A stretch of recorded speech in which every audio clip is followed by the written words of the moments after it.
Well, good Wednesday evening, everyone, and welcome to what is kind of a pop-up live stream here on Bowling with the Fef.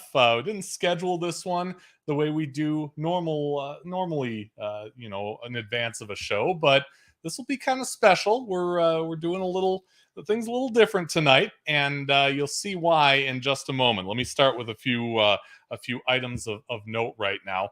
The USBC convention has come and gone, and that comes with an announcement on string pin bowling. The USBC announcing it will certify string pin setters and string pin bowling starting this August. Now, it will be in a separate category, an independent category of both equipment and competition from that of free fall pins. Under the rules, the strings have to be 54 inches or longer.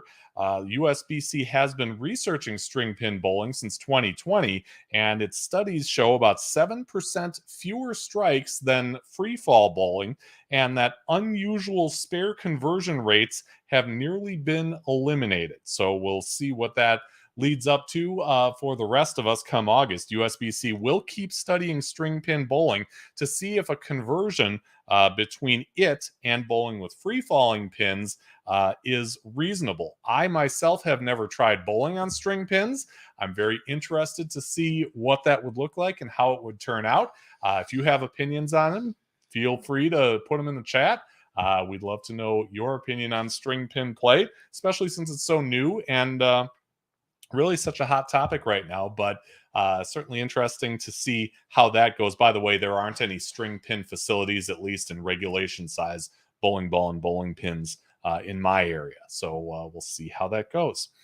Upper Iowa University says it is discontinuing its men's and women's bowling programs. The decision was announced late last month.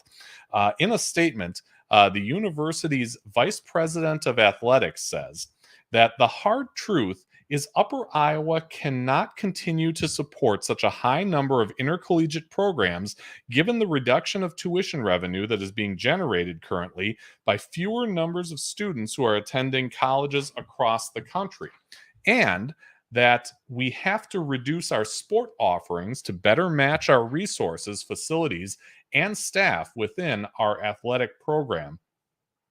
You might remember that Upper Iowa University was the host of the Peacock Classic, which was live streamed on our channel both years, really.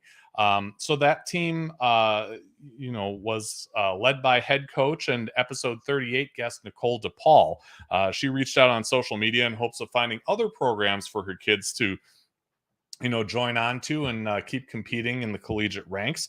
You can see the women's team competing at the Peacock Classic both those years as you go down the channel. The ladies did receive votes in the final Division II, Division III poll for the 22-23 season. So we have a fundraising drive going on right now, and I want to say a big thank you to those of you who have supported my Bowl for Kids' Sake fundraiser. We've already surpassed the goal, which is great. If you want to join on, just go to bit.ly/BFKSFEF2023. The address is case sensitive. And I appreciate all of you who are supporting it. We do bowl this Friday, so we're just about coming to the end of that. Well, Chip Magnet is the entity that makes sure this show looks the way it does. And a big thank you to Chip Magnet, a family business in Eau Claire, Wisconsin, distributing salsa and a whole lot more to grocery stores in 38 states and Canada. Here in Eau Claire, you can find Chip Magnet in a bunch of different locations, places like Eau Claire Cheese and Deli, Woodman's, Target, festival foods. The list really goes on and on. And they do have a great deal for Bowling with the Fef viewers. If you order online at chipmagnetsalsa.com and enter the promo code BWTF2023 at checkout, you'll get 20% off your purchase of $30 or more. That is a limit of one order per email address. But a big thank you to Chip Magnet for sponsoring our show and for being such a big part of not only the bowling community, but also, of course, the salsa community here in the Chippewa Valley of Wisconsin and beyond. Well, our guest tonight might just be the next generation of bowling Feffers, or maybe not. We'll see. It all depends on what he wants to do moving forward. But he's done a great job of growing in the sport in the past several years, despite Dad's annoying advice. That comes fast and furious for our guest tonight. So I am pleased to bring on the show Carson Fefer, who is 10 years old, and he is ready to tell his bowling story right here on Bowling with the Fef. Carson, welcome. Thank you for having me. I have a feeling that I'm going to enjoy being on here. Oh, well, that's very nice of you to say. I think you will too. I've got some surprises for you and some things that we've talked about previously, so this should be a good time. The show that we're doing right now is called Donut Day. And I want to know, because, you know, inquiring minds, we like to know, why do you like donuts so much? I just feel like the chocolate, or I like most of the donuts that I get mostly have like vanilla cream in the middle, and I feel like that's like the cherry on top because it's already a really good donut. Man, you are a good interviewee. I love that answer, and it's making me hungry too. So I'm gonna have to, be careful here so I don't eat somebody's arm in the middle of the interview. That's gonna keep things on the level. Yeah. Okay. Fair enough. So in researching tonight's show, I had to go to an expert on your bowling game. And the expert that I chose first is your mother, Mrs. Feff. You want to hear what she had to say? Sure. So here's what she had to say. She says, when we started bringing Carson bowling at age 2, and I do have a picture of one of your first times out there on the lanes, she says he always had a blast. She says, as he's gotten older, he's working on his form and gotten more serious about it, but I see that he still has a lot of fun when he's bowling. She says, I can see that his confidence has grown throughout his years in bowling as well, and I believe his favorite thing is that he's able to do this activity with his father. What do you think about that? I think it's mostly true. Mm-hmm. I do enjoy bowling in general. I also like doing the bowling with the kids and adults, where like an adult youth tournament. Yeah. Yeah. Yeah. Okay. Well, good. I'm glad she was right on with that, because I thought that was pretty sweet. And I would have to say that, my favorite thing about it is that we can do it together too, because I think that's awesome to be able to kind of pass on some of what I know to you when you're willing to accept it. Right? Yep. Yeah. Okay. What do you remember about, the first times that we went bowling? She, said it dated back to when you were 2 years old. Do you even remember the first time you went bowling? No. No? What would you say is your earliest memory of bowling? I don't know. 2 years ago? 2 years ago? So like early on in your junior league time? Yeah. Yeah? Okay. Tell me about junior league. What's that like for you? It's good. I'm on a team. Every person in my team's first letter is a K. K's and C's? Yep. Yeah. Okay. That's kind of cool. And I feel like we just get out there on the lanes and just play. We don't like go for the win, or we don't try to get the most pins knocked. Well, we try to get the most pins knocked down. We just don't try to like brag or like try to win. We just try to have fun. Mm-hmm. And I haven't been doing it for a long time because of other sports. Yeah. And that is pretty much it. Yeah, but that's a great way to think of it, just to have fun, do your best, but not concentrate too much on the bigger picture, right? Yeah. Yeah. Yeah. Okay, so you've improved steadily every year, and Mom mentioned that. Can you feel that as you're going? Do you feel like you're better at this with each passing year? Yes, I feel like every time I get like a new high score or something like that, and I feel like I've just improved like times 10, Yeah. and I just want to keep getting better. Yeah. What does it feel like when you reach a new high score? You feel like you're throwing the ball better. It feels like jumping up and down Yeah. All right. and getting excited. Cool. That's great. So another person that I asked about you as I did my research was Jim Lucas, who was one of my teammates, and he's seen you bowl a couple times.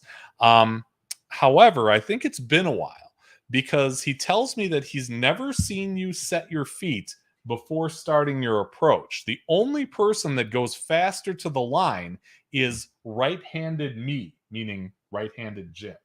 But I want to mention that we've worked on that.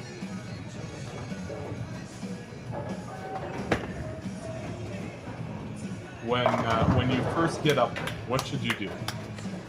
You tell me that I should set my feet wherever I like can take 4 or 5 steps within that amount to get to the line without stepping beyond it so I don't slip. Yeah. And you tell me to start with the ball here and basically go back, but don't go back to the sides. Go back in straight down the middle and don't go back way over. Just kind of let it swing and then bring it back and let go. Yeah. And what do you do when you first set yourself? I take a deep breath in, a deep breath out, a deep breath in, and a deep breath out. And then you go. Yep. Yeah, that's awesome. And like I said, that's something we've been working on. So I'm glad to know that that's something you've committed to memory, because that means some of what I'm saying is actually getting through, which is awesome. Yep. It doesn't just go through one ear and out the other. You have had a couple different bowling balls, and both of them have been drilled with Jerry at Jerry's Score More Bowling Supply, Jerry Holdorf. He's a pretty good guy when it comes to drilling bowling balls, isn't he? Yes. Yeah. What does he tell you when you talk to him? I don't know. You don't know. It's been maybe a year and a half. It has been maybe a year and a half. We're gonna have to go see him pretty soon because you need a new bowling ball, don't you? Yes, I do. Yeah. How come? What's wrong with the one you have? There's 3 reasons. Okay. 1, it's getting a little chipped. Okay. 2, it's very light. Mm-hmm. And 3, the holes are kind of small. Yeah. And those are, especially those last 2 things. Yeah, we got to nip that in the bud because it's hard to improve with a ball that's too light that doesn't fit your hand. We gotta do something about that, right? Yes. Yeah. Okay. You have tried 2-handed bowling a couple times before. How did that go for you? I feel like some shots just went with the flow. My first ever 2-handed bowling shot, I think I got a strike, but it went like very, very, very slow. Mm-hmm. And I feel like I'm getting to the point where I know how to do it. I'm just not efficient with it. Yeah. But it takes practice, right? Yeah. Yeah. I'm way better with one hand. Yeah. Is that something you see yourself growing into, or do you want to stick with one hand? I'm gonna stick with one hand. Okay. All right. Fair enough. Speaking of two-handed bowlers, you had a pretty nice video greeting about a year ago from one of the most prominent two-handed bowlers in the world, a Mr. Jason Belmonte. I do have a video of that greeting, and I'll play it back right now. So, in case you haven't seen it, it does appear elsewhere on the channel. But here's what Belmo had to say. G'day, Carson. It's Belmo. I hear you're becoming a pretty good bowler now. I've set a pretty high bar on the PBA Tour, but I got a good feeling that if you work really hard, you practice, you listen to your dad, you've got a chance to break all of my records. And if you do, you better save me a seat on the show so I can watch it all, all right? Hopefully one day our paths cross, mate. Would love to meet you. Lace the shoes up. Bowl with you would be even awesome. So that day, be good, practice hard. Peace, mate. Cheers, mate. Love it. Thank you. All right. So there it was. What was it like to hear that he had done that and see that video for the first time? It's another one of those yippee, boing, boing, boing. Yippee, boing, boing, boing. Yeah. Yeah. It's one of those moments. Yeah. Were you surprised? Yes. Yeah. Yeah. And what do you think about what he said about having a chance to break all his records and, it would be great to bowl with you sometime? I don't think I'm going to break all his records anytime soon. But you'd bowl with him if given the chance, right? Yes. Yeah. Okay. Fair enough. We'll go with that. Let's talk about the Pepsi tournament, because the Pepsi tournament is something that we qualify for in Junior League every year. And you had a great set last year, and we took you to the regional level. And this is one of the shots you threw there. What do you remember about bowling in River Falls and Pepsi regionals? I feel like it was not my Deion Sanders moment. Okay. With prime time. Yeah. And I just feel like I didn't do good. Okay. But you learn from it, right? Yes. It's a new experience. Mm-hmm. Yeah. And probably glad it's in the rearview mirror, though, right? Yeah. Something you can think back on and improve upon next time. Yep. Yeah, for sure. This past season, as you mentioned, it was kind of tough to get a lot of reps in because you had the other sports. You had soccer in the fall, and then you had basketball in the winter. Tell me what it was like to get back into rhythm later on in the season when those other sports were done for the year, and then you got back into bowling. I feel like it was kind of like my non-Deion Sanders moment. Yeah. I just feel like I don't know how I felt. Is it tough to get back in with a layoff like that? Yeah. Yeah. Okay. I almost wanted to start dribbling it. Even though I knew I can't. Fair enough. You and I, as you said, have done the adult youth events a couple times together.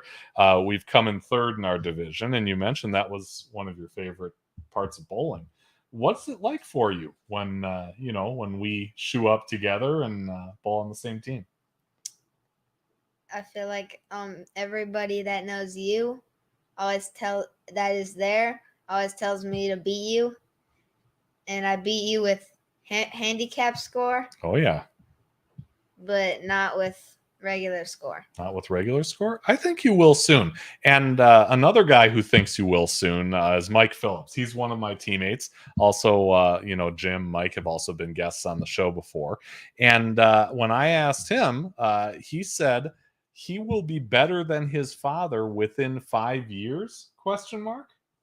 Do you think you can do that in 5 years? There's a chance. Yeah? Yeah? What's it going to take? Hard work. Hard work? Probably skipping some other sports. Maybe at some point. We'll see. We'll see. I think you've got a great chance at that too. Again, if you work hard, practice, you figure it out over time, right? Yeah. Yeah, for sure. So, we talked about some of those other things that you do when you're not bowling. You play soccer, you play basketball. What else do you like to do besides bowling? Like other sports? Anything, sure. Other sports, Um, hobbies? Other sports that I like are basketball, soccer, and football. Mhm. Hobbies, playing Madden 23 on my PlayStation. Yeah. And I feel like one of my main goals when I start something new is to just feel the urge to succeed and move on and kind of just gain, I don't know, encourage. Get better. Yeah. Yeah, get better over time. That's awesome. I can't, end things without asking you about Bub the Best on YouTube. What is Bub the Best on YouTube? It's my YouTube channel. I have not posted in a long time because YouTube kicked me off of that account. So I had to use a different account. But now it's back, right? It's back. Okay. And I think that I will start posting regularly. Maybe once a week. Here and there. You don't need to commit to a certain time here. I want to ask about the header on your channel. It says sub and you get a cookie and a smile on my face. Now I see the smile right here. Where are these cookies coming from? You can go to the store and buy them yourself. Awesome. What kind of content again is on Bub the Best? Gaming mostly. I feel like I don't play that much Rocket League anymore, so I might switch over the game to a different game. Yeah. Well, Bub the Best on YouTube. Give it a look, like and subscribe, and I'm sure the Bub will end up with many smiles on his face as you do that. So on our show, we always end up each interview by going off the sheet. And that means you challenge somebody. Skill level is kind of out the window. We look for anybody who is passionate about the sport, has a unique story to tell. So, Carson Fefer, who would you like to challenge to be on a future episode of Bowling with the Fef? Jason Belmonte. Wow, and this isn't the first time that Belmo's been challenged. So why Jason Belmonte? Because he's one of my favorite bowlers. I feel like I've liked him ever since I've grew into the PBA, and I just want him on the show. Awesome. Well, Belmo, if you are watching and you are willing to take young Carson up on his challenge, we would love to have you here. You can email me. My email is bowlingwiththefef@yahoo.com, or you can find me on Facebook under Andrew Fefer. Let me know, and we would love to make that happen. Carson, it has been a pleasure to get to know you and a little more about your bowling story. Thank you so much, and continued success to you both on and off the bowling lanes. Thank you. You're welcome.